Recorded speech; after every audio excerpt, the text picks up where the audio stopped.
The pressure alarms on Cal 09 do not sound like alarms anywhere else in the Tidewatch compact.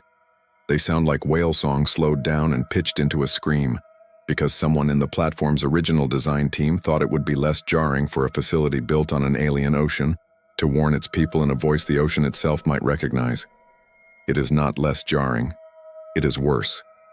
And it was the sound that filled every corridor of Abyssal Research Platform Cal 09 at 0347 station time, the exact moment the outer containment ring on Wet Bay 7 lost integrity. Dr. Elias Kwan was 30 meters down when it happened, and he heard it the way you hear a fire alarm through a pillow, muffled, delayed, wrong. He was 41 years old, born in Christchurch on a world called Earth that most of Cal 09's staff had never bothered to look up, and he had been a marine biologist for 19 years, the last 3 of them under contract to survey the reef systems of a moon called Pallas Mir, which had more ocean than most planets have atmosphere. He was not a soldier. He had never held a weapon that wasn't a coral core or a sediment probe. He was, by every metric that mattered to the people who ran Cal 09, spectacularly unremarkable. Divorced, quietly proud of a son back home who sent him one-line messages about rugby scores, and currently diving with a cracked dive slate strapped to his wrist that his son Mika had decorated 4 years ago with a crayon drawing of a fish that did not resemble any fish in any known ocean, alien or otherwise. Elias had never had the heart to replace the slate. He surfaced from the survey dive already knowing something was wrong, because the water around him had gone very, very still, the way water does right before something enormous decides to move through it. Through the murk ahead, he saw the containment ring, the thing built to keep Wet Bay 7's newest arrival separated from the open research lagoon, sitting open at an angle no automated system would ever choose on purpose. The species inside Wet Bay 7 was called in the compact's official registry the hollow current. In 400 years of documented contact across a dozen ocean worlds, no diver who entered open water with a hollow current had ever surfaced again. Survey manuals used a single icon to represent it, a closed eye. The meaning, cadets were taught on their first day, was that if you saw one, it was already too late to look away. Elias saw one. It was close enough that its bioluminescent flank lit the murk around him in slow, pulsing blue, close enough that he could feel the water displace against his wetsuit before he consciously understood he was looking at 40 meters of muscle and hunger. He did not scream. He did not have time to. He raised his left arm on pure animal reflex, the way you do, and the hollow current's head moved through the water faster than anything that size should be able to move. And then there was a sound like a door slamming underwater and pain, and the taste of copper, and the console lights on his suit's medical strip turning the exact shade of red that meant nobody expected him to make it back to the surface alive. Up in Cal 09's command dome, every screen in the room turned the same red half a second later, and Director Ansel Voss did not so much as raise his voice. "Seal the bay," he said. "Full lockdown on Wet Bay access. Nobody re-enters the water." A junior technician, a young chorister like Voss himself, pale and gill-necked and visibly shaking, looked up from her console with an expression that suggested she had never actually expected this training scenario to happen. "Sir, Dr. Kwan is still in the water." "I'm aware." He surfaced. "He's alive. The suit's still transmitting." "Then he's transmitting valuable data," Voss said, and turned his attention back to the tank readouts as though the matter were closed. "We do not send a second body in after the first. We observe." Researcher Pel Adaru, an Ilvex, pale-skinned, gillless but waterborne, with the flattened, patient eyes of a species that had spent 10,000 years learning to read currents before they learned to read language, crossed the dome in 4 strides and put both webbed hands flat on the console in front of Voss. "He is not data," Pel said. "He is a person who works for this station, and he is bleeding into an ocean with the single most dangerous apex predator in the registry." "He is," Voss said, without looking up. "Currently the only human being alive to survive initial contact with a hollow current specimen. Whatever happens to him in the next 4 minutes will teach us more about that species than the last 400 years combined. I intend for us to learn it." Pel stared at him.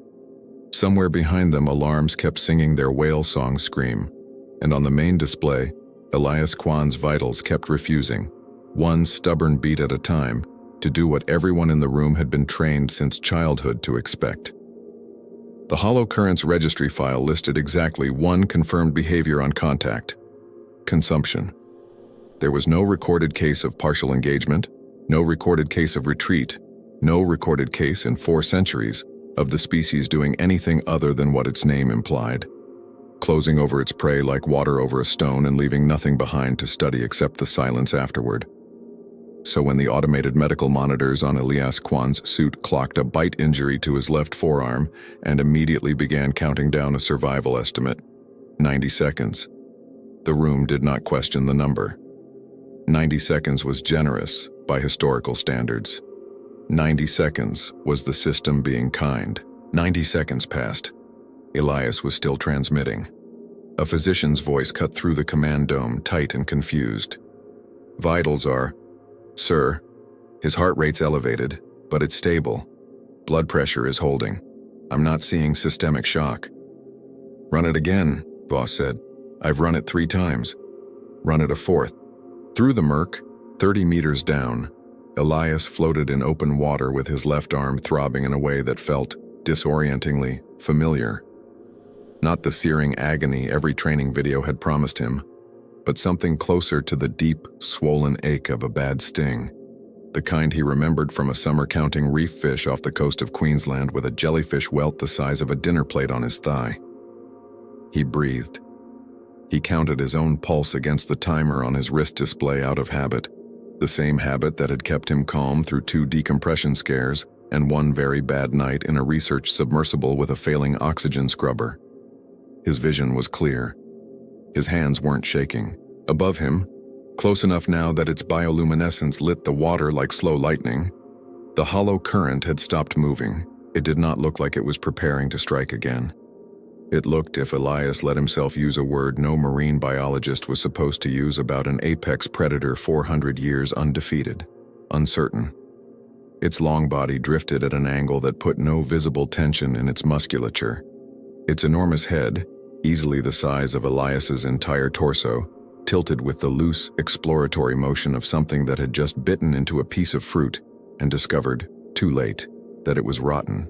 "Easy," Elias said into his rebreather mic, mostly out of the same instinct that had made him talk softly to injured possums and startled dogs his whole life. "Nobody needs to get hurt today." Up in the command dome, someone laughed, a short, nervous, disbelieving sound. "He's talking to it." "He thinks it can hear him," someone else said. Pel Adaru wasn't laughing. Pel had pulled up a secondary display, one that tracked biological telemetry not from Elias's suit, but from the environmental sensors seated across Wet Bay 7 for exactly this kind of contingency. Sensors meant to monitor the hollow current itself. And what those sensors were now reporting made no sense at all against 400 years of registry data. "Its heart rate is spiking," Pel said. "Metabolic markers are destabilizing. Director, it's not hunting anymore. Something is happening to it." Voss's expression, for the first time since the alarms had started, flickered. "That's not possible," he said. "That species has no known predators, no known toxin sensitivity, no—" "I know what the registry says," Pel said. "I'm reading you what the sensors say." 30 meters down, the hollow current shuddered. A long ripple running the length of its body like a held breath finally released wrong, and sank several meters through the water column before catching itself in a slow, awkward spiral. Elias watched it happen with the same clinical, quieting focus he'd once used to watch a beached whale struggle against its own weight on a Christchurch shoreline, back when he was 23 and had thought for the first time that this was what he wanted to spend his life doing. Not fighting animals, but understanding them well enough that he never had to. "Hey," he said quietly, to a creature that had bitten his arm 4 minutes ago and had, in every registry entry ever filed on its species, never once let anything it touched survive to hear a human voice. "You're not trying to finish this, are you?" The hollow current did not answer, because it could not, but it also did not close the distance between them, and in a control room 30 meters above, on a screen surrounded by physicians who had spent their careers preparing eulogies for exactly this scenario, The survival estimate quietly updated itself from 90 seconds to unknown. By the time Elias made it back to the airlock under his own power, both physicians on duty had stopped arguing about his survival and started arguing about the predators. That should have been the end of the strangest night of Elias Kwan's professional life. It was not close to being the end. The trouble, as it turned out, had never really been isolated to Wet Bay 7. Calo 9 kept 3 other holding bays for smaller research specimens, juvenile reef predators pulled from Pallasmere's shallower trenches for behavioral study, nowhere near as dangerous as a hollow current but more than capable of turning a sealed corridor into chaos. When the containment ring on Bay 7 failed, it hadn't failed in isolation. A cascade fault had rippled backward through the station's power grid, and by the time Elias was climbing out of the airlock with seawater still streaming off his suit, 3 juvenile current eels had already slipped their own weakened containment and were loose in the auxiliary access corridor, confused, frightened, and colliding with security drones that had no idea how to read a panicking animal instead of a hostile one. "Hold the line!" a security captain was shouting somewhere down the corridor as blue containment barriers snapped up wall to wall. The eels darted from one side of the passage to the other, trapped by their own fear, unable to find an exit that wasn't a wall of light. Elias, still dripping, still favoring his bitten arm, reached the observation window in time to see it. "Those barriers are too tight," he called through the comm. "You're not containing them. You're cornering them." The captain didn't slow down. "They're predators, Doctor. They're scared," Elias said. "That's a different animal to manage." He didn't wait for permission. He unclipped the small emergency beacon light from his belt, the one every diver carried, more habit than tool, and rolled it hard across the polished floor of the corridor, letting it skitter and flash down the passage away from the crowd of frightened crew. 2 of the 3 eels broke immediately toward the moving light instead of the nearest wall of drones, some old, deep instinct in them recognizing motion as opportunity before recognizing threat as danger. "Open the corridor," Elias said. "Give them somewhere to go that isn't through a person." The captain hesitated exactly as long as it took to realize he didn't have a better idea, then dropped one section of the barrier. The eels took the exit exactly as Elias had predicted, and the corridor, which 4 minutes earlier had been a small unfolding disaster, went quiet. It wasn't a rescue. Elias would have been the first to say so. It was the same thing he'd done 100 times on Earth with spooked dogs and cornered possums, and once a genuinely furious cassowary that had wandered into a research camp, the unglamorous, patient work of reading a frightened animal correctly instead of a dangerous one incorrectly.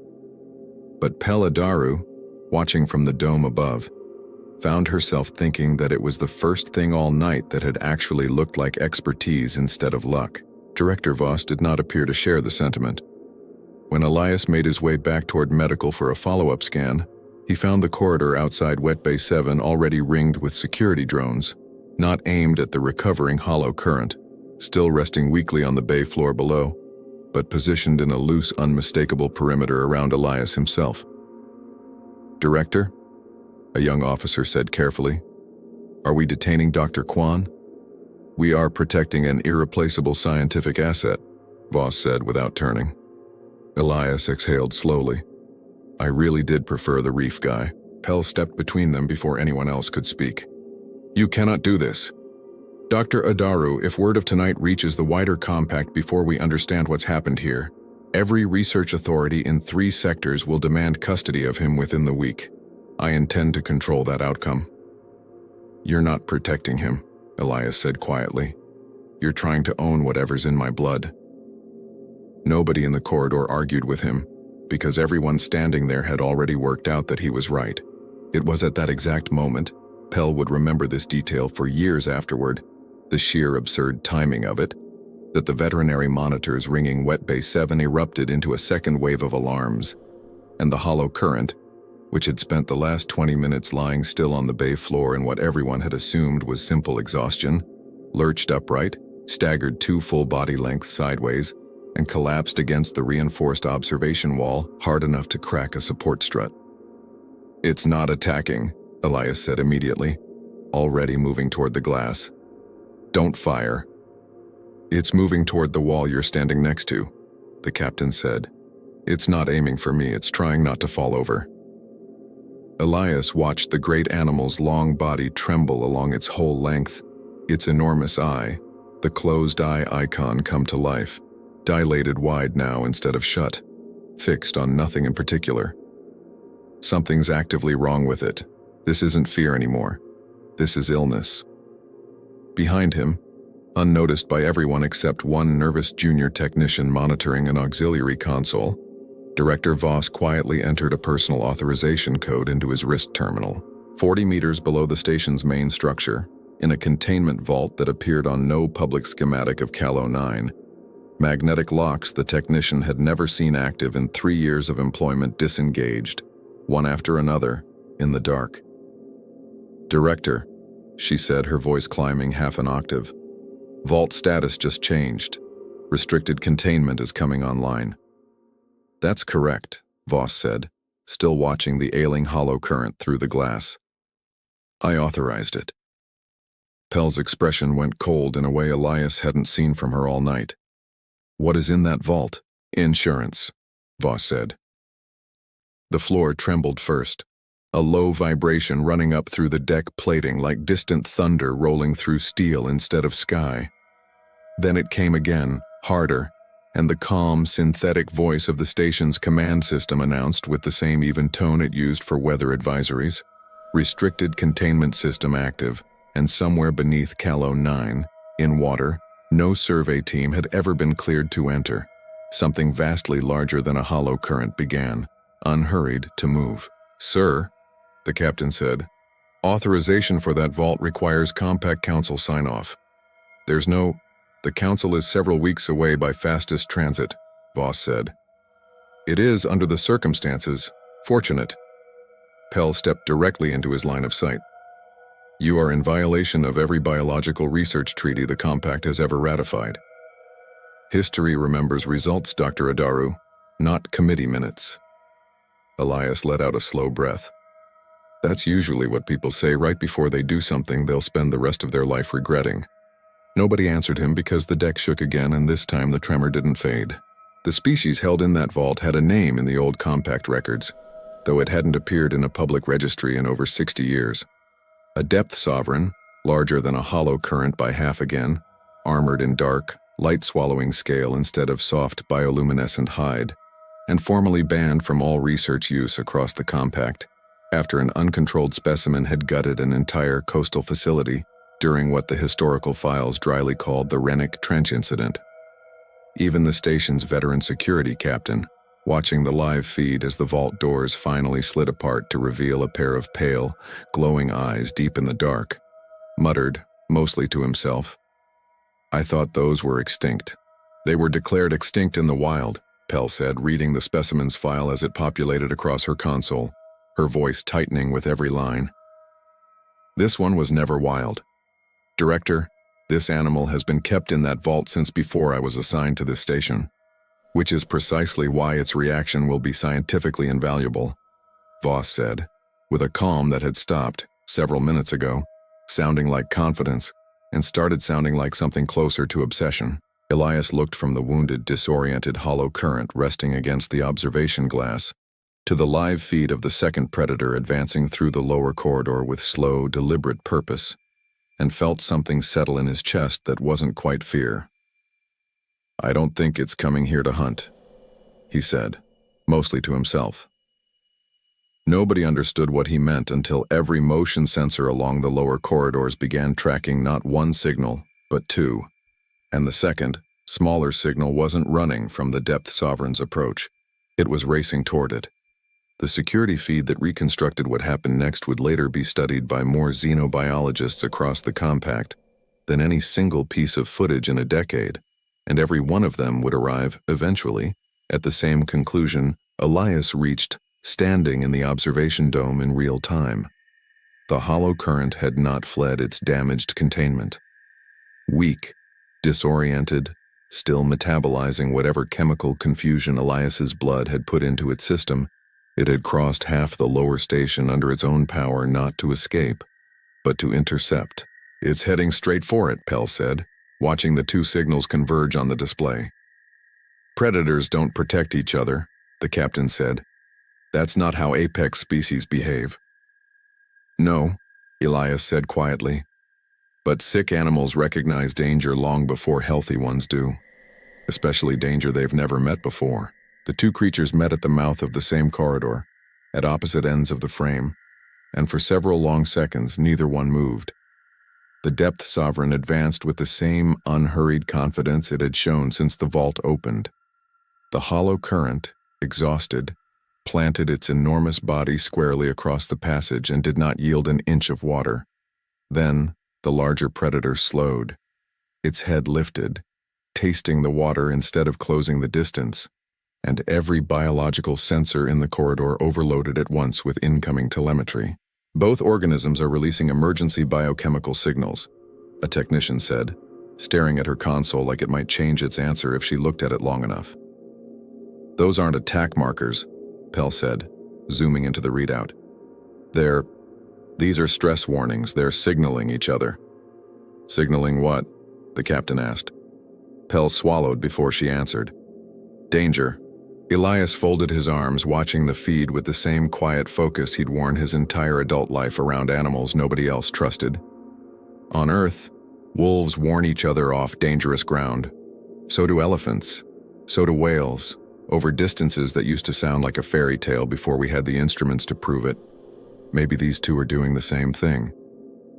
"They're engineered apex predators," Voss said, though his voice had, for the first time all night, lost its certainty. Fear responses were never meant to be a significant factor in their behavior. "Maybe fear was minimized," Pell said, reading the last line of incoming analysis. "Survival wasn't."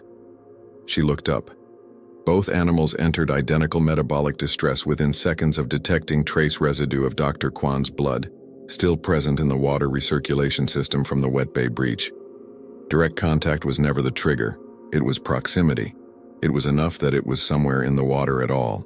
The realization moved through the command dome the way cold moves through a room with a broken window, quietly and all at once. Elias looked down at the fading bandaged bite on his forearm.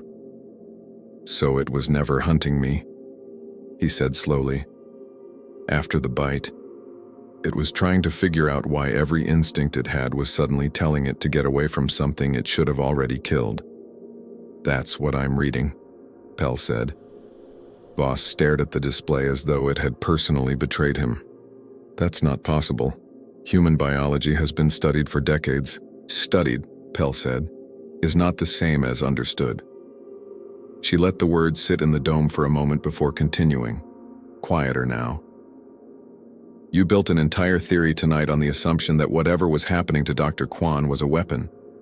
It was never a weapon, Director.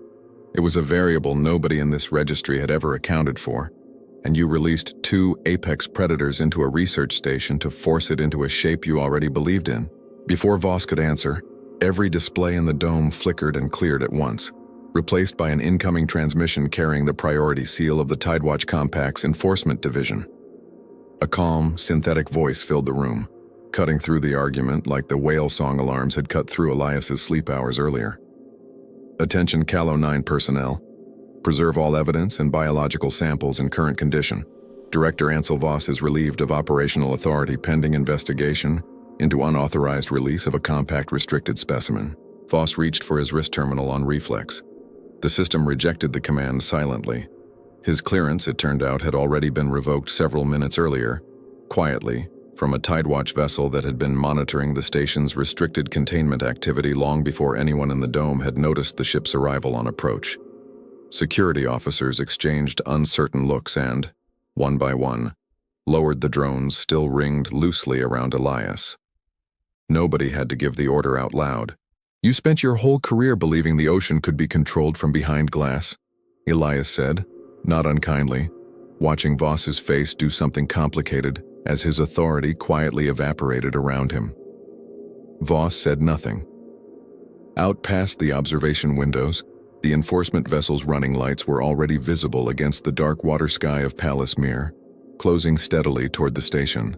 The final message came through less than a minute later, delivered not by any person but by the station's own analysis system, which had spent the last several hours quietly processing every scrap of biological data the night had produced.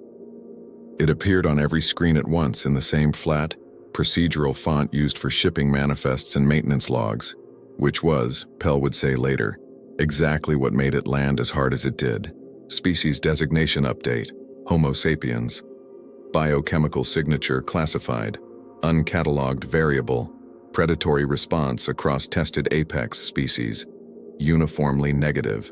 Recommend immediate removal from standard prey registry across all compact waters, pending full review.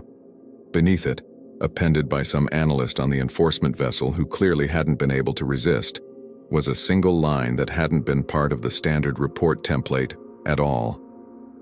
Addendum: the ocean has spent 400 years asking what a hollow current fears.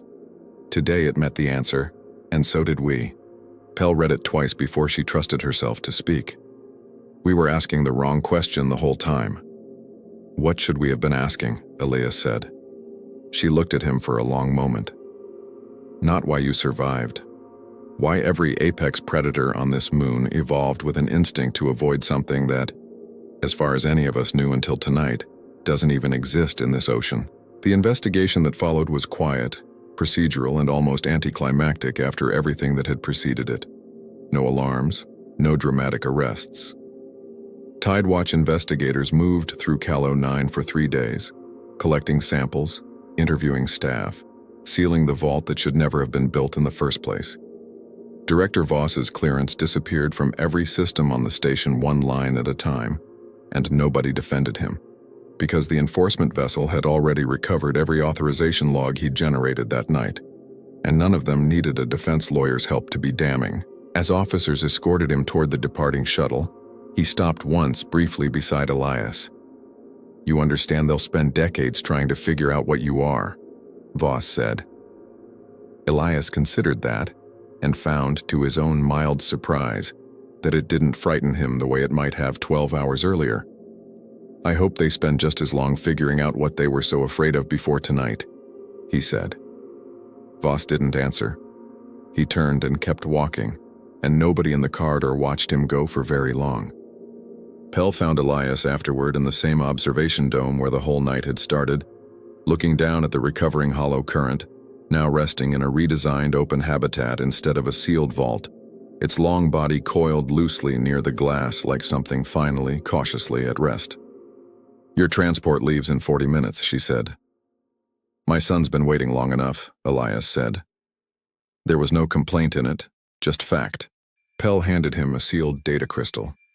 Full medical and biochemical report, everything the compacts cleared for release. He turned it over once in his hand. Do I want to know what's on it? Honestly, not much you don't already know. Every test says you're perfectly healthy. She paused. The rest is everything else. What it means for the registry, for every other diver who's ever been told not to go near open water on a world like this one. He slid the crystal into a jacket pocket, next to the cracked dive slate he hadn't taken off since the moment he'd surfaced. That sounds expensive. You have no idea, Pell said, and for the first time all night, she laughed. Below them, workers had already opened the habitat's outer gate. The hollow current drifted out slowly, paused at the threshold for a long moment, and turned its enormous eye toward the shuttle bay's departing lights above the water. It didn't lunge. It didn't retreat. It simply watched, the way something watches a door it has finally understood it does not need to guard, until the shuttle's running lights faded into the dark water sky above Palace Mere. Hours later in transit, Elias finally returned the message he'd missed the night before. His son picked up almost immediately. Dad, you're actually calling back. Told you I would. Mum said you had a work thing. Elias looked out the small viewport at Palace Mere shrinking behind the ship, all that alien ocean folding itself back into a single blue curve against the dark. Yeah, he said. Bit of a strange week. You always say that. Maybe one of these days I'll actually tell you the whole story. Across the Tidewatch Compact in the weeks that followed, marine research protocols were quietly rewritten on more than a dozen ocean worlds. Registries were amended. A line was struck, one moon at a time, from the prey classification of species that had gone undefeated for 4 centuries.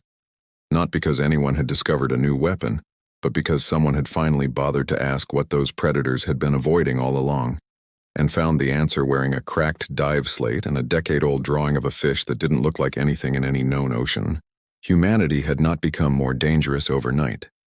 The galaxy had simply discovered, in the quietest possible way, how little it had understood about the small, unremarkable species from a waterlogged blue world that had spent its whole existence learning not to be prey. Nobody had needed to raise a weapon to prove it. All it had taken was a man who knew how to read a frightened animal correctly, and an ocean that, for the first time in 400 years, had finally met something it didn't know how to hunt.